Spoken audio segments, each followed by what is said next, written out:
தமிழ் சினிமாவில் சுமார் 150 படங்களுக்கு மேல் நடித்து புகழ் பெற்றவர் நடிகர் ராஜேஷ்.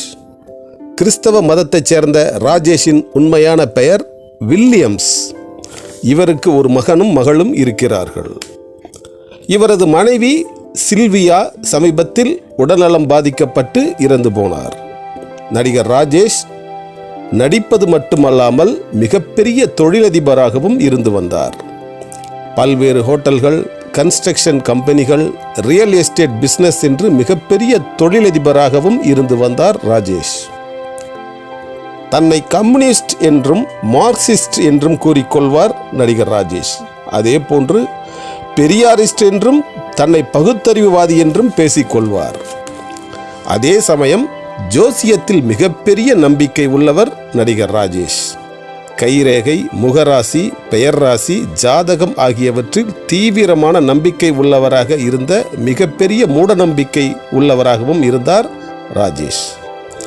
ஜோசியம் பற்றி பல்வேறு புத்தகங்கள் எழுதியுள்ளார் நடிகர் ராஜேஷ். மொத்தத்தில் குழப்பவாதியாகவும் தத்துவ கோளாறு உள்ள நபராகவும் இருந்து வந்தார் நடிகர் ராஜேஷ். இப்படி தத்துவ கோளாறு, குழப்பத்தின் உச்சக்கட்டத்தில் இருந்த நடிகர் ராஜேஷுக்கு தற்போது 75 வயதாகிய நிலையில் அவர் உடல்நலம் பாதிக்கப்பட்டு திடீரென்று உடல்நலம் பாதிக்கப்பட்டதால் மருத்துவமனையில் சேர்க்கப்பட்டார். மருத்துவமனையில் தீவிர சிகிச்சை தரப்பட்டும் அவர் மரணமடைந்தார். கிறிஸ்தவரான இவரது உடல் மருத்துவமனையில் பாதுகாப்பாக வைக்கப்பட்டிருக்கிறது.